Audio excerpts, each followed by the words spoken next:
Video ಶುರು ಮಾಡೋಕ್ಕಿಂತ ಮುಂಚೆ ಮತ್ತಷ್ಟು ರೋಚಕ ಮಾಹಿತಿಗಳಿಗಾಗಿ ನಮ್ಮ ಚಾನಲ್ಗೆ ಸಬ್ಸ್ಕ್ರೈಬ್ ಮಾಡಿಲ್ಲ ಅಂದರೆ ಸಬ್ಸ್ಕ್ರೈಬ್ ಮಾಡ್ಕೊಳ್ಳಿ. ಹಾಗೆ ಬೆಲ್ ಐಕನ್ ಮೇಲೆ ಕೂಡ ಕ್ಲಿಕ್ ಮಾಡಿ. ನಮಸ್ಕಾರ ಗೆಳೆಯರೆ, ಡಿವೈನ್ ಕನ್ನಡ ಯೂಟ್ಯೂಬ್ ಚಾನಲ್ಗೆ ನಿಮಗೆ ಸ್ವಾಗತ.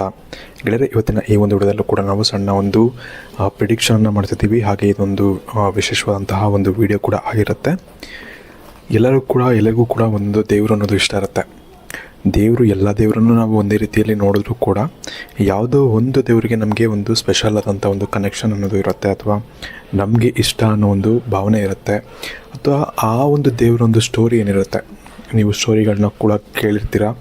ಆ ಒಂದು ದೇವರ ಒಂದು ಸ್ಟೋರಿಗಳಾಗಲಿ ಅಥವಾ ನಿಮ್ಮ ಜೀವನದಲ್ಲಿ ಆ ಒಂದು ದೇವ್ರನ್ನ ನೆನೆಸ್ಕೊಂಡಾಗ ಆ ಒಂದು ದೇವರಿಂದ ಏನೋ ಒಂದು ಹೆಲ್ಪ್ ಆಗಿರೋದಾಗಲಿ, ಇಂಥ ಸಾಕಷ್ಟು ಘಟನೆಗಳಿಂದ ಯಾವುದಾದ್ರೂ ಒಂದು ದೇವರು ನಿಮಗೆ ಸ್ವಲ್ಪ ತುಂಬ ಇಷ್ಟ ಅಂತ ಇರುತ್ತೆ ನಿಮಗೆ. ಸೊ ಇದೇ ರೀತಿ ನಿಮ್ಮ ಜೀವನದಲ್ಲೂ ಕೂಡ ಯಾವುದಾದ್ರು ಒಂದು ದೇವರು ನಿಮಗೆ ತುಂಬ ಒಂದು ಇಷ್ಟವಾದಂಥ ಒಂದು ದೇವರಾಗಿರ್ತಾರೆ. ಅದು ಯಾವುದಾದ್ರು ಆಗಿರ್ಬೋದು. ಈ ಪಿಕ್ಚರಲ್ಲಿರೋವಂಥ ಮೂರೇ ದೇವರು ಅಂತ ಹೇಳಲ್ಲ, ಯಾವ ದೇವರಾದರೂ ಇಷ್ಟ ಆಗಿರ್ಬೋದು. ಎಲ್ಲರಿಗೂ ಕೂಡ ಅವರದ್ದೇ ಆದಂತಹ ಒಂದು ಇಷ್ಟ ದೇವತೆ ಅಂತ ಇದ್ದೇ ಇರ್ತಾರೆ. ವಿಶೇಷವಾಗಿ ನಾನು ಇವತ್ತಿನ ಈ ಒಂದು ವಿಡಿಯೋದಲ್ಲಿ ವಿಶೇಷವಾಗಿ ಏನು ಹೇಳೋಕ್ಕೆ ಬಂದಿದ್ದೀನಿ ಅಂದರೆ, ಈ ಒಂದು ಮೂರು ಇಮೇಜ್ಗಳಿದೆ. ನಿಮಗೆ ಈ ಮೂರು ದೇವರ ಒಂದು ಇಮೇಜ್ಗಳಿದೆ. ಈ ಮೂರು ದೇವರಲ್ಲಿ ನಿಮಗೆ ಅತಿ ಇಷ್ಟವಾದಂತಹ ದೇವರು ಯಾವುದು, ಅದನ್ನು ನೀವು ಇಲ್ಲಿ ಸೆಲೆಕ್ಟ್ ಮಾಡಿಕೊಂಡು ಇಟ್ಕೊಬೇಕಾಗತ್ತೆ. ಅದರ ಪ್ರಕಾರ ನಿಮಗೆ ನಿಮ್ಮ ಜೀವನದಲ್ಲಿ ಈ ಒಂದು ದೇವರಿಂದ ಅಥವಾ ದೇವರಿಂದ ನಿಮಗೆ ವಿಶೇಷವಾಗಿ ಯಾವ ಒಂದು ಪಾಸಿಟಿವ್ ಎನರ್ಜಿ ಅಥವಾ ಯಾವ ಒಂದು ಮೆಸೇಜನ್ನು ದೇವರು ನಿಮಗೆ ಕೊಡೋಕ್ಕೆ ಬಯಸ್ತಾನೆ, ಅದನ್ನು ನಾನು ಈ ಒಂದು ವಿಡಿಯೋ ಮುಖಾಂತರ ನಿಮಗೆ ತಿಳಿಸ್ಕೊಡ್ತಾ ಇದ್ದೀನಿ. ಹಾಗಾಗಿ ಆದಷ್ಟು ಈ ಒಂದು ವಿಡಿಯೋನ ನೀವು ಪೂರ್ತಿಯಾಗಿ ನೋಡೋಣ ಮರಿಬೇಡಿ. ಅದಕ್ಕಿಂತ ಮುಂಚೆ ವಿಡಿಯೋಗೆ ಒಂದು ಬಾರಿ ಲೈಕ್ ಮಾಡಿ, ಹಾಗೆ ನಿಮ್ಮ ಇಷ್ಟ ದೇವರ ಒಂದು ಇಷ್ಟವಾದಂತಹ ಮಂತ್ರ ಒಂದು ನಮಗೆ ಕಮೆಂಟ್ ಸೆಕ್ಷನಲ್ಲಿ ಕಮೆಂಟ್ ಮಾಡಿ ತಿಳಿಸಿ. ಅದು ಶಿವ ಆಗಿದ್ದರೆ ಓಂ ನಮಃ ಶಿವಾಯ ಅಂತ ಕಮೆಂಟ್ ಮಾಡಿ, ಅಥವಾ ನಿಮಗೆ ಯಾವುದೇ ಬೇರೆ ಇಷ್ಟ ದೇವರಿದ್ದರೂ ಕೂಡ ಆ ಒಂದು ಮಂತ್ರವನ್ನು ನೀವು ಕಮೆಂಟ್ ಮಾಡಿ ನಮಗೆ ತಿಳಿಸೋದನ್ನು ನೀವು ಮರಿಬೇಡಿ. ಇದರಲ್ಲಿ ಮೊದಲನೇದಾಗಿ ನೀವು ಗಣೇಶನನ್ನು ಆಯ್ಕೆ ಮಾಡಿದರೆ ವಿಶೇಷವಾಗಿ ನಿಮ್ಮ ಜೀವನದಲ್ಲಿ ತುಂಬ ಒಳ್ಳೆಯದಾಗುವಂತಹ ಸಂಕೇತಗಳು ಇಲ್ಲಿ ಹೆಚ್ಚಾಗಿ ಕಾಣ್ತಿದೆ ಅಂತಲೇ ಹೇಳ್ಬೋದು. ನೀವು ಮಾಡುವಂತಹ ಎಲ್ಲ ಕೆಲಸಗಳಲ್ಲೂ ನಿಮಗೆ ಹೆಚ್ಚಿನ ಒಂದು ಕಾನ್ಫಿಡೆನ್ಸ್ ಅನ್ನೋದು ನಿಮಗೆ ಇರುತ್ತೆ. ವಿಶ್ವಾಸ ಅನ್ನೋದು ಹೆಚ್ಚಾಗುತ್ತೆ. ಇದರ ಜೊತೆಗೆ ನೀವು ಮಾಡುವಂಥ ಒಂದು ಕೆಲಸದಲ್ಲಿ ನಿಮಗೆ ಶ್ರದ್ಧೆ ಅನ್ನೋದು ಕೂಡ ಹೆಚ್ಚಾಗುತ್ತೆ. ಹಿಂದೆ ಏನಾಗ್ತಿತ್ತು ನಿಮಗೆ ಅಂದರೆ, ನಿಮಗೆ ಮಾಡುವಂಥ ಒಂದು ಕೆಲಸದಲ್ಲಿ ನಿಮಗೆ ಆಸಕ್ತಿ ಅನ್ನೋದು ಸ್ವಲ್ಪ ಕಡಿಮೆ ಇತ್ತು. ಅವೆಲ್ಲವೂ ಕೂಡ ನಿಮಗೆ ಈ ಒಂದು ಲೇಸಿನೆಸ್ ಅನ್ನೋದು ಕಡಿಮೆ ಆಗಿ ನೀವು ಮಾಡುವಂಥ ಕೆಲಸದಲ್ಲಿ ಆಸಕ್ತಿ ಹಾಗೂ ಶ್ರದ್ಧೆ ಅನ್ನೋದು ಹೆಚ್ಚಾಗುತ್ತೆ. ಇದರಿಂದ ನಿಮ್ಮ ಜೀವನದಲ್ಲಿ ಒಂದು ಪಾಸಿಟಿವ್ ಚೇಂಜಸ್ ಕೂಡ ನಿಮ್ಮ ಜೀವನದಲ್ಲಿ ಆಗುತ್ತೆ ಅಂತ ಹೇಳ್ಬೋದು. ಆದರೆ ನಿಮ್ಮ ಇಷ್ಟ ದೇವರು ಯಾವುದೇ ಆಗಿದ್ದರೂ ಕೂಡ ಆ ದೇವರ ಮೇಲೆ ಒಂದು ನಂಬಿಕೆಯನ್ನು ನೀವು ಇಡಬೇಕಾಗತ್ತೆ. ಆಗ ಮಾತ್ರ ಇಂತಹ ಪಾಸಿಟಿವ್ ಚೇಂಜಸ್ ಕೂಡ ನಿಮ್ಮ ಜೀವನದಲ್ಲಿ ಆಗುತ್ತೆ. ಇನ್ನು ವಿಶೇಷವಾಗಿ ನಿಮಗೆ ಹೊಸ ದಾರಿಗಳು ನಿಮಗೆ ಕಂಡುಕೊಳ್ತಾ ಹೋಗುತ್ತೆ, ಅಂದರೆ ಕಾಣಿಸ್ತಾ ಹೋಗುತ್ತೆ ನಿಮಗೆ. ನೀವು ಇಲ್ಲಿವರೆಗೂ ಏನು ಆಪರ್ಚುನಿಟಿ ನನಗೆ ಸಿಗ್ತಾ ಇಲ್ಲ, ನನಗೆ ಅವಕಾಶಗಳು ಸಿಗ್ತಿಲ್ಲ ಅಂತ ನೀವೇನು ಕಾಯ್ತಾ ಇದ್ರಿ, ಅಂಥ ಅವಕಾಶಗಳು ನಿಮಗೆ ಓಪನ್ ಆಗೋಕ್ಕೆ ಸ್ಟಾರ್ಟ್ ಆಗುತ್ತೆ. ಅವಕಾಶಗಳು ನಿಮಗೆ ಕಾಣಿಸೋದು, ಅವಕಾಶಗಳು ಸಿಗೋದು, ಇಂತಹ ಘಟನೆಗಳು ನಿಮ್ಮ ಜೀವನದಲ್ಲಿ ಸದ್ಯದಲ್ಲಿ ನಡೀತಾ ಬರುತ್ತೆ. ಇದರಿಂದ ನಿಮ್ಮ ಜೀವನದಲ್ಲಿ ಸಾಕಷ್ಟು ಒಳ್ಳೆ ಚೇಂಜಸ್ ಅನ್ನೋದು ಕೂಡ ನೀವು ನೋಡ್ತೀರಾ. ಇನ್ನು ಇದರ ಜೊತೆಗೆ ನಿಮ್ಮ ಜೀವನದಲ್ಲಿ ಆಗುವಂತಹ ಕೆಲವೊಂದು ಪಾಸಿಟಿವ್ ಬದಲಾವಣೆಗಳ ಜೊತೆಗೆ ನಿಮಗೆ ಇರುವಂತಹ ರೆಸ್ಪಾನ್ಸಿಬಿಲಿಟೀಸ್ ಕೂಡ ಜಾಸ್ತಿ ಆಗುತ್ತೆ, ಅಂದರೆ ಜವಾಬ್ದಾರಿಗಳು ಕೂಡ ನಿಮಗೆ ಜಾಸ್ತಿ ಆಗುತ್ತೆ. ಇದನ್ನು ಯಾವ ರೀತಿ ಹ್ಯಾಂಡಲ್ ಮಾಡಬೇಕು, ಇದನ್ನು ಯಾವ ರೀತಿ ನಾನು ಪೂರೈಸಬೇಕು, ಯಾವ ರೀತಿ ಜವಾಬ್ದಾರಿಗಳನ್ನ ಕರೆಕ್ಟಾಗಿ ನಾನು ನಿರ್ವಹಿಸಬೇಕು ಅನ್ನೋದು ನಿಮಗೆ ಗೊತ್ತಿರಬೇಕಾಗತ್ತೆ. ಇದರ ಕೆಪಾಸಿಟಿ ಕೂಡ ನಿಮಗೆ ಇರಬೇಕು. ಆ ಕೆಪಾಸಿಟಿನ ನಿಮಗೆ ದೇವರು ಕೊಡ್ತಾನೆ. ದೇವರ ಮೇಲೆ ಒಂದು ನಂಬಿಕೆ ಇಡಬೇಕಾಗತ್ತೆ. ಆ ಒಂದು ನಂಬಿಕೆಯಿಂದ ದೇವರ ಒಂದು ಆಶೀರ್ವಾದದಿಂದ ಆ ಒಂದು ಕೆಪಾಸಿಟಿ ಅನ್ನೋದು ಕೂಡ ನಿಮಗೆ ಬರುತ್ತೆ. ಹಾಗಾಗಿ ಆದಷ್ಟು ದೇವರನ್ನ ಒಳ್ಳೆಯ ರೀತಿಯಲ್ಲಿ ಪೂಜೆ ಮಾಡಿ ದೇವ್ರನ್ನ ನೆನೆಸ್ಕೊಳ್ಳಿ. ಆವಾಗ ಕಷ್ಟ ಬಂದಾಗೆಲ್ಲ ದೇವ್ರನ್ನ ನೆನೆಸ್ಕೊಳ್ಳಿ. ನೀವು ನೆನೆಸ್ಕೊಳ್ತೀರ ಅಂತ ಗೊತ್ತು, ಬಟ್ ಆದರೂ ಕೂಡ ಒಳ್ಳೆಯ ರೀತಿಯಲ್ಲಿ ನೆನೆಸ್ಕೊಂಡ್ರೆ ನಿಮಗೆ ಸಾಕಷ್ಟು ಒಳ್ಳೆಯದಾಗುವಂಥ ಒಂದು ಸೂಚನೆಗಳು ಇಲ್ಲಿ ಕಾಣ್ತಾ ಇದೆ. ನಿಮಗೆ ನಿಮ್ಮ ಮುಂದಿನ ಭವಿಷ್ಯ ಹೇಗಿದೆ ಎಂದು ತಿಳಿದುಕೊಳ್ಳುವ ಕುತೂಹಲ ಇದೆಯೇ? ಹಾಗೆ ನಿಮ್ಮ ಮಕ್ಕಳ ಮುಂದಿನ ಭವಿಷ್ಯ ಹೇಗಿದೆ ಎಂದು ತಿಳಿದುಕೊಳ್ಳುವ ಕುತೂಹಲ ಕೂಡ ನಿಮಗೆ ಇದ್ದೇ ಇರುತ್ತೆ. ಹಾಗಿದ್ದರೆ ನಿಮಗೆ ನಿಮ್ಮ ಹಾಗೂ ನಿಮ್ಮ ಮಕ್ಕಳ ಜಾತಕದ ಅವಶ್ಯಕತೆ ಇದೆ. ಹಾಗಿದ್ದರೆ ಇಲ್ಲಿದೆ ಒಂದು ಸುವರ್ಣಾವಕಾಶ. ಡಿವೈನ್ ಕನ್ನಡ ವತಿಯಿಂದ ನಿಮಗೆ ಕಂಪ್ಲೀಟ್ ಜಾತಕ ನಿಮಗೆ ಕೇವಲ 299 ರೂಪಾಯಿಗೆ ನಿಮಗೆ ಸಿಗ್ತಾ ಇದೆ. ಈ ಜಾತಕದಲ್ಲಿ ನಿಮಗೆ ವಿದ್ಯಾಭ್ಯಾಸ, ವಿವಾಹ, ಉದ್ಯೋಗ, ಆರೋಗ್ಯ, ಸಂತಾನ ಹಾಗೆ ವ್ಯಾಪಾರ ವ್ಯವಹಾರಕ್ಕೆ ಸಂಬಂಧಪಟ್ಟಂತಹ ಎಲ್ಲ ಮಾಹಿತಿಗಳು ನಿಮಗೆ ಈ ಒಂದು ಜಾತಕದಲ್ಲಿ ನಿಮಗೆ ಸಿಗುತ್ತೆ. ಇದರ ಜೊತೆಗೆ ಈ ಜಾತಕದಲ್ಲಿ ನಿಮಗೆ ಗೋಚಾರ ಫಲಗಳಾಗಲಿ, ನಕ್ಷತ್ರ ಫಲಗಳಾಗಲಿ, ದಶಾಫಲಗಳು, ಪಂಚಾಂಗ ಫಲಗಳು, ಹಾಗೆ ಈ ಒಂದು ಸಮಸ್ಯೆಗಳು ನಿಮಗೆ ಏನೇನು ಬರುತ್ತೆ ಅದಕ್ಕೆ ಪರಿಹಾರಗಳು ಎಲ್ಲವೂ ಕೂಡ ಈ ಒಂದು ಜಾತಕದಲ್ಲಿ ನಿಮಗೆ ಇರುತ್ತೆ. ಇದನ್ನು ನೀವು ಸಿಂಪಲ್ಲಾಗಿ PDF ಮುಖಾಂತರ ನೀವು ಪಡ್ಕೊಬೋದು. ಇದನ್ನು ನೀವು PDF ರಿಸೀವ್ ಮಾಡಿದ ತಕ್ಷಣ ನೀವು ನಿಮ್ಮ ಹತ್ತಿರ ಇರುವಂತಹ ಜೆರಾಕ್ಸ್ ಶಾಪಲ್ಲಿ ಇದನ್ನು PDF ಮನ್ನ ನೀವು ಪ್ರಿಂಟ್ ಬೇಕಾದ್ರೂ ಮಾಡಿಸ್ಕೊಬೋದು, ಅಥವಾ ಮೊಬೈಲಲ್ಲೇ ನೀವು ಈ ಒಂದು ಜಾತಕವನ್ನು ನೋಡ್ಕೊಬೋದು. ಹಾಗಿದ್ದರೆ ತಡ ಮಾಡಬೇಡಿ, ಈಗಲೇ ಈ ಒಂದು ಕೆಳಕಂಡ ನಂಬರ್ಗೆ ನೀವು ನಿಮ್ಮ ಹೆಸರು, ನಿಮ್ಮ ಜನ್ಮ ದಿನಾಂಕ, ಹುಟ್ಟಿದ ಸಮಯ, ಹುಟ್ಟಿದ ಊರಿನ ಜಿಲ್ಲೆಯನ್ನು ವಾಟ್ಸಪ್ ಮುಖಾಂತರ ನಮಗೆ ಸೆಂಡ್ ಮಾಡಿ. ನಂತರ ನಿಮಗೆ ಕೇವಲ 2 ದಿನಗಳಲ್ಲಿ ನಿಮಗೆ PDF ಮುಖಾಂತರ ನಿಮ್ಮ ಜಾತಕವನ್ನು ನೀವು ಪಡ್ಕೊಬೋದು. 60ರಿಂದ 70 ಪುಟಗಳು ಕೂಡ ಈ ಒಂದು ಜಾತಕದಲ್ಲಿ ಇರುತ್ತೆ. ಇದ್ರೆ ಮಿಸ್ ಮಾಡದೆ ಆರ್ಡರ್ ಮಾಡಿ. ಹಾಗೆ ನಿಮ್ಮ ಭವಿಷ್ಯದಲ್ಲಿ ನಡೆಯುವಂತಹ ಎಲ್ಲ ವಿಷಯಗಳನ್ನ ಮುಂಚೆನೇ ನೀವು ತಿಳಿದುಕೊಳ್ಳಿ. ಇನ್ನು ಎರಡನೇದಾಗಿ, ನೀವು ಶಿವನನ್ನು ಆಯ್ಕೆ ಮಾಡಿದರೆ ವಿಶೇಷವಾಗಿ ನಿಮ್ಮ ಜೀವನದಲ್ಲಿ ಏನಾಗುತ್ತೆ ಅಂದರೆ, ನಿಂತು ಹೋದಂಥ ಕೆಲಸಗಳು, ನೀವು ಯಾವುದೋ ಒಂದು ಕೆಲಸನ ಮಾಡ್ತಾ ಇರ್ತೀರ, ಕಾರಣಾಂತರಗಳಿಂದ ಅದನ್ನು ನಿಲ್ಲಿಸಬೇಕಾಗಿರುತ್ತೆ, ಅಥವಾ ಏನೋ ಒಂದು ಪ್ರಾಬ್ಲಮಿಂದ ಅದನ್ನು ನಿಲ್ಲಿಸಬೇಕಾಗಿರುತ್ತೆ. ಇಂತಹ ನಿಂತು ಹೋದಂತಹ ಕೆಲಸಗಳು ಮತ್ತೆ ಶುರುವಾಗುವಂಥ ಆ ಲಕ್ಷಣಗಳು ಇಲ್ಲಿ ಹೆಚ್ಚಾಗಿ ಕಾಣ್ತದೆ. ಅಂದರೆ ಏನಾದರೂ ಒಂದು ಹೆಲ್ಪ್ ಬರ್ಬೋದು ನಿಮಗೆ, ಸ್ಪೆಷಲಿ ಹಣಕ್ಕೆ ಸಂಬಂಧಪಟ್ಟಂಥ ಪ್ರಾಬ್ಲಮ್ಗಳು ಏನಾದರೂ ಇತ್ತು, ಅದರಿಂದ ನೀವೇನಾದರೂ ನಿಲ್ಲಿಸಿದ್ರಿ ಅಂದರೆ ಹಣಕ್ಕೆ ಸಂಬಂಧಪಟ್ಟಂತಹ ಯಾವ್ದಾದ್ರು ಒಂದು ಉಪಯೋಗ ನಿಮಗೆ ಆಗೋದು, ಅಂದರೆ ಯಾರಿಂದನೊಬ್ಬರಿಂದ ಸಹಾಯ ಆಗೋದಾಗಲಿ, ಇನ್ವೆಸ್ಟ್ಮೆಂಟ್ಸ್ಗಳು ಯಾರಿಂದಾದರೂ ಸಿಗೋದಾಗಲಿ, ಈ ಥರದ ಒಂದು ಯಾವುದಾದ್ರು ಒಂದು ಒಳ್ಳೆಯ ಒಂದು ಘಟನೆಗಳು ನಡೆದು ನಿಮಗೆ ಒಳ್ಳೆಯ ಒಂದು ಈ ಒಂದು ಪ್ರಾಬ್ಲಮ್ಗಳು ನಿಮಗೆ ಸರಿಯಾಗಿ ಈ ಕೆಲಸಗಳು ಮತ್ತೆ ಶುರುವಾಗುವಂಥದ್ದು, ಇಂತಹ ಸಾಕಷ್ಟು ಘಟನೆಗಳು ನಡೆಯುವಂತಹ ಸಾಧ್ಯತೆಗಳು ಇಲ್ಲಿ ಹೆಚ್ಚಾಗಿ ಕಾಣ್ತಾ ಇದೆ. ಇದಲ್ಲದೆ ನೀವು ಸ್ಪೆಷಲಿ ನಿಮ್ಮ ಜೀವನದಲ್ಲೂ ಕೂಡ ಅಷ್ಟೇ, ಹಣಕ್ಕೆ ಸಂಬಂಧಪಟ್ಟಂತಹ ಕಷ್ಟಗಳು ಇಲ್ಲಿವರೆಗೂ ನಿಮಗೆ ಇತ್ತು ಅಂದರೆ ಸಾಕಷ್ಟು ಮಟ್ಟಿಗೆ ಆ ಒಂದು ಕಷ್ಟಗಳು ಕಮ್ಮಿ ಆಗುತ್ತೆ. ಹಾಗೆ ಸಾಕಷ್ಟು ಒಂದು ಹಣದ ಒಂದು ಅಂದರೆ ಆರ್ಥಿಕ ಪರಿಸ್ಥಿತಿಯಲ್ಲಿ ಸಾಕಷ್ಟು ಒಂದು ಉನ್ನತಿ ಅನ್ನೋದು ನಿಮಗೆ ಕಾಣಕ್ಕೆ ಸಿಗುತ್ತೆ. ನಿಮಗೆ ನೀವೇ ನೋಡ್ತೀರಾ ಯಾವ ರೀತಿ ಆಗುತ್ತೆ ಅಂತ. ಶಿವನ ಒಂದು ಆಶೀರ್ವಾದ ಅಂತಾದರೂ ಹೇಳ್ಬೋದು, ಅಥವಾ ನೀವು ಹಿಂದೆ ಪಟ್ಟಂತಹ ಒಂದು ಶ್ರಮದ ಒಂದು ಪ್ರತಿಫಲ ಅಂತಾದರೂ ಕೂಡ ನೀವು ಹೇಳ್ಬೋದು. ನಿಮಗೆ ಒಳ್ಳೆಯ ಒಂದು ಕಾಲ ನಿಮಗೆ ಹತ್ರ ಬರ್ತಾ ಇದೆ ಅಂತಲೇ ಹೇಳ್ಬೋದು. ಇದನ್ನು ನೀವು ಬರೆದಿಟ್ಕೊಬೋದು, ಅಷ್ಟು ಗ್ಯಾರಂಟಿಯಾಗಿ ಹೇಳ್ತಿದ್ದೀನಿ. ಸೊ ಏನೋ ಒಂದು ನಿಮಗೆ ಒಳ್ಳೆಯ ಒಂದು ಕೆಲಸ ಸಿಗೋದಾಗಲಿ, ಅಥವಾ ನಿಮ್ಮ ಜೀವನದಲ್ಲಿ ಏನೋ ಒಂದು ಪಾಸಿಟಿವ್ ಚೇಂಜಸ್ ಅನ್ನೋದು ಆಗುತ್ತೆ. ಇದರಿಂದ ಏನಾಗುತ್ತೆ ಅಂದರೆ ನಿಮ್ಮ ಜೀವನದಲ್ಲೂ ಕೂಡ ಒಳ್ಳೆಯದಾಗುತ್ತೆ ಅಂತಲೇ ಹೇಳ್ಬೋದು.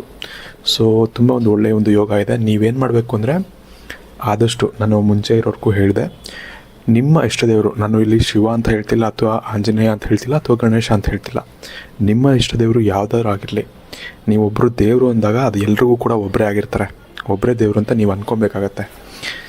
ಮುಕ್ಕೋಟಿ ದೇವರು ನಮ್ಮ ಇದರಲ್ಲಿದ್ದರೂ ಕೂಡ ಎಲ್ಲ ದೇವರು ಕೂಡ ಒಬ್ಬರೇ. ಸೊ ಹಾಗಾಗಿ ಯಾವ ದೇವರನ್ನ ನೀವು ಪೂಜಿಸ್ತೀರ, ಯಾವ ದೇವ್ರನ್ನ ನೀವು ಇಷ್ಟಪಡ್ತೀರಾ, ಅವ್ರನ್ನ ಶ್ರದ್ಧೆಯಿಂದ ಭಕ್ತಿಯಿಂದ ಆದಷ್ಟು ಇಷ್ಟಪಟ್ಟು ಅವರನ್ನು ಪೂಜಿಸಬೇಕಾಗತ್ತೆ.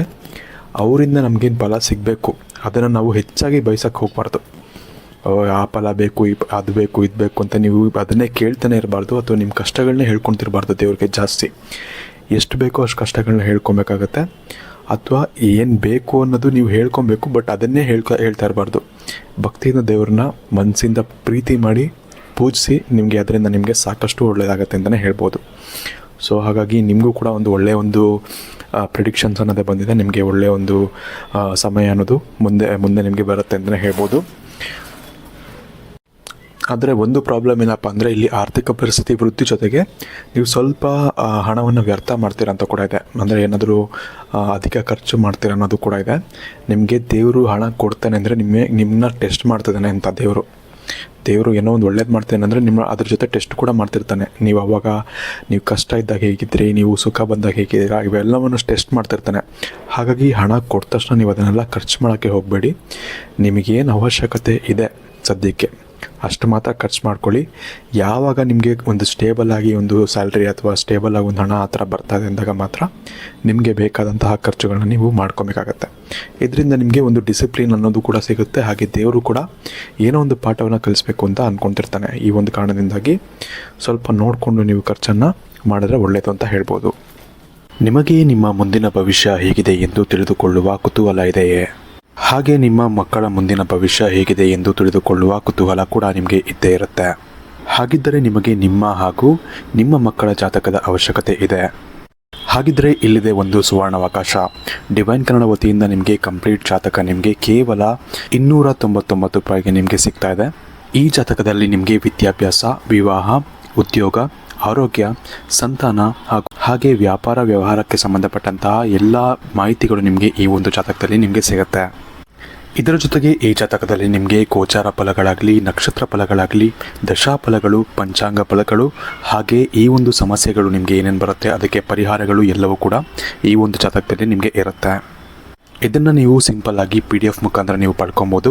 ಇದನ್ನು ನೀವು PDF ರಿಸೀವ್ ಮಾಡಿದ ತಕ್ಷಣ ನೀವು ನಿಮ್ಮ ಹತ್ತಿರ ಇರುವಂತಹ ಜೆರಾಕ್ಸ್ ಶಾಪಲ್ಲಿ ಇದನ್ನು PDF ಮೇಲೆ ನೀವು ಪ್ರಿಂಟ್ ಬೇಕಾದ್ರೂ ಮಾಡಿಸ್ಕೊಬೋದು, ಅಥವಾ ಮೊಬೈಲಲ್ಲೇ ನೀವು ಈ ಒಂದು ಜಾತಕವನ್ನು ನೋಡ್ಕೊಬೋದು. ಹಾಗಿದ್ದರೆ ತಡ ಮಾಡಬೇಡಿ, ಈಗಲೇ ಈ ಒಂದು ಕೆಳಕಂಡ ನಂಬರ್ಗೆ ನೀವು ನಿಮ್ಮ ಹೆಸರು, ನಿಮ್ಮ ಜನ್ಮ ದಿನಾಂಕ, ಹುಟ್ಟಿದ ಸಮಯ, ಹುಟ್ಟಿದ ಊರಿನ ಜಿಲ್ಲೆಯನ್ನು ವಾಟ್ಸಪ್ ಮುಖಾಂತರ ನಮಗೆ ಸೆಂಡ್ ಮಾಡಿ.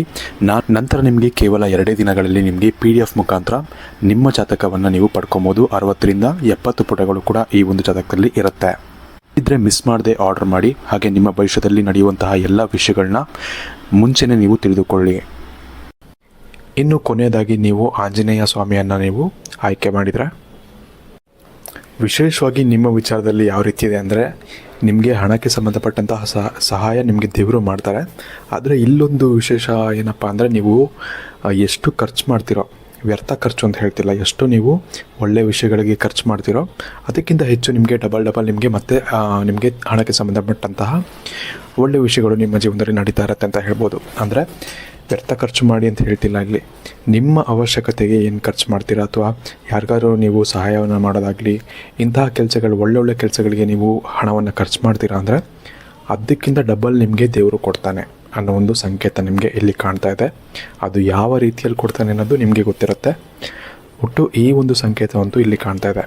ಅಂದರೆ ನಾನು ಮುಂಚೆನೇ ಹೇಳ್ತಿದ್ದೀನಿ, ಸುಮ್ಮನೆ ಖರ್ಚು ಮಾಡೋಕ್ಕೆ ಹೋಗಬೇಡಿ, ಇರೋದೆಲ್ಲ ನೀವು ಹಂಚ್ಕೊಂಡು ಆ ಥರ ಎಲ್ಲ ಮಾಡೋಕ್ಕೆ ಹೋಗಬೇಡಿ, ಡಬಲ್ ಸಿಗುತ್ತೆ ಅಂತ.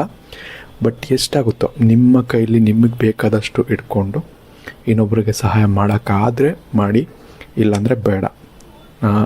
ಅಥವಾ ನಿಮ್ಮ ಅವಶ್ಯಕತೆಗೆ ಏನಾದರೂ ವಸ್ತುಗಳನ್ನ ಖರೀದಿ ಮಾಡಬೇಕು ಅಂದರೆ ನಿಮ್ಮ ಕೈಲಾದಷ್ಟು ಅದನ್ನು ಖರೀದಿ ಮಾಡಿ, ಇಲ್ಲಾಂದರೆ ಅದನ್ನು ಕೂಡ ಬೇಡ. ಆದರೆ ವಿಶೇಷವಾಗಿ ಏನಪ್ಪ ಅಂದರೆ, ಇಲ್ಲಿ ಒಂದು ಕ್ಯಾಚ್ ಏನಪ್ಪ ಅಂದರೆ, ನೀವು ಇಲ್ಲಿ ನಿಮಗೇನೋ ಒಳ್ಳೆಯದಾಗಬೇಕು ಅಂತ ನೀವು ಬೇರೆಯವ್ರಿಗೆ ಸಹಾಯ ಮಾಡೋದಾಗಲಿ ಇಂಥದ್ದೆಲ್ಲ ಮಾಡೋಂಗಿಲ್ಲ. ಆ ಒಂದು ನಿಮಗೆ ಒಂದು ಗಾದೆ ಕೇಳಿರ್ತೀರ, ಬಲದ ಕೈಲಿ ನಾವು ದಾನ ಮಾಡಿದ್ರೆ ಎಡ ಕೈಗೂ ಗೊತ್ತಿರಬಾರ್ದು ಅಂತ. ಸೊ ಇಂತಹ ಒಂದು ಭಾವನೆ ನಿಮಗೆ ಇರಬೇಕು. ನೀವು ನನಗೆ ಏನೋ ಒಳ್ಳೆಯದಾಗತ್ತೆ ಅಂತ ಸಹಾಯ ಮಾಡೋಕ್ಕೋದ್ರೆ ಅದು ಯಾವತ್ತೂ ಒಳ್ಳೆಯದಾಗಲ್ಲ. ಏನೋ ಒಂದು ಅವ್ರಿಗೆ, ಇನ್ನೊಬ್ರಿಗೆ ನಾವು ಸಹಾಯ ಮಾಡಿದ್ರೆ ಏನೋ ಒಂದು ಖುಷಿ ಸಿಗುತ್ತೆ ನಮಗೆ. ಆ ಒಂದು ಖುಷಿಗೋಸ್ಕರ ನಾವು ಮಾಡಬೇಕಾಗತ್ತೆ.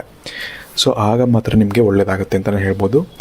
ಸ್ಪೆಷಲಿ ನಿಮಗೆ ಏನಾಗುತ್ತೆ ಅಂದರೆ, ಈ ಒಂದು ದೇವರು ನಿಮಗೆ ಎಲ್ಲೇನು ಬರ್ತಿದೆ ಅಂದರೆ, ಸ್ವಲ್ಪ ನಿಮಗೆ ಈ ಒಂದು ಕಂಜೂಸ್ತನ ಅಥವಾ ಎಲ್ಲದರಲ್ಲೂ ಉಳಿಸೋವಂತಹ ಒಂದು ಬುದ್ಧಿಯನ್ನು ಕೊಡ್ತೀನಿ ಅಥವಾ ಕೊಟ್ಟು ಟೆಸ್ಟ್ ಮಾಡ್ತೀನಿ ಅಂತ ಇಲ್ಲಿ ಬರ್ತಾ ಇದೆ.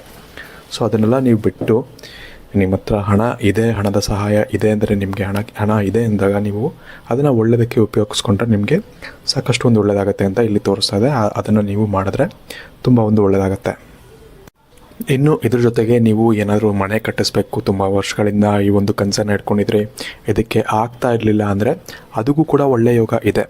ಆದರೆ ಇಲ್ಲೂ ಕೂಡ ಒಂದು ಕ್ಯಾಚ್ ಏನಪ್ಪ ಅಂದರೆ, ದೇವರು ಮತ್ತೆ ನಿಮಗೆ ಆ ಹಣವನ್ನು ಏನಂತಾರೆ ಅದನ್ನು ಸೇವ್ ಮಾಡ್ಕೊಂಡು ಇಟ್ಕೊಬೇಕು ಅನ್ನೋ ಒಂದು ಭಾವನೆನ ನಿಮ್ಮ ತಲೆಯಲ್ಲಿ ತುಂಬ್ತಾನೆ, ಟೆಸ್ಟ್ ಮಾಡ್ತಾನೆ ಅಂತಲೇ ಹೇಳ್ಬೋದು. ಅದರಿಂದ ಯಾವ ರೀತಿ ನೀವು ಓವರ್ಕಮ್ ಮಾಡ್ತೀರ ಅನ್ನೋದು ನಿಮಗೆ ಬಿಟ್ಟಿರುತ್ತೆ. ಸೊ ಅದ್ರ ಬಗ್ಗೆ ನಾನು ಹೆಚ್ಚಾಗಿ ಮಾತಾಡೋಕ್ಕೆ ಹೋಗಲ್ಲ. ಸೊ ಇನ್ನು ವೀಡಿಯೋದಲ್ಲಿ ಎಲ್ಲದ್ರ ಬಗ್ಗೆ ಮಾತಾಡಿದ್ದೀನಿ, 3 ದೇವರುಗಳ ಬಗ್ಗೆ. ಇನ್ನು ವೀಡಿಯೋ ಇಷ್ಟ ಆಗಿರೋ ಲೈಕ್ ಮಾಡಿ, ಶೇರ್ ಮಾಡಿ. ಹಾಗೆ ನೀವು ನಮ್ಮ ಚಾನಲ್ಗೆ ಸಬ್ಸ್ಕ್ರೈಬ್ ಮಾಡಿಲ್ಲ ಅಂದರೆ ಈಗಲೇ ಸಬ್ಸ್ಕ್ರೈಬ್ ಬಟನ್ ಮೇಲೆ ಕ್ಲಿಕ್ ಮಾಡಿಕೊಂಡು ಸಬ್ಸ್ಕ್ರೈಬ್ ಮಾಡ್ಕೊಳ್ಳಿ. ಹಾಗೆ ಮುಂಚೆನೇ ಹೇಳಿದಾಗೆ ನಿಮ್ಮ ಇಷ್ಟ ದೇವರು ಯಾವುದಿರುತ್ತೆ ಅದರ ಒಂದು ಇಷ್ಟವಾದಂತಹ ಮಂತ್ರ ಯಾವುದಾದ್ರು ಆಗಿರಲಿ, ಅದು ಶಿವ ಆಗಿದ್ದರೆ ಓಂ ನಮಃ ಶಿವ ಅಂತ ಕಮೆಂಟ್ ಮಾಡಿ, ಅಥವಾ ಯಾವುದೇ ಒಂದು ದೇವರ ಒಂದು ಇಷ್ಟವಾದಂತಹ ಮಂತ್ರ ಇದ್ದರೂ ಕೂಡ ಅದನ್ನು ಕಮೆಂಟ್ ಮಾಡಿ ನಮಗೆ ತಿಳಿಸೋದನ್ನು ನೀವು ಮರಿಬೇಡಿ. ಧನ್ಯವಾದಗಳು.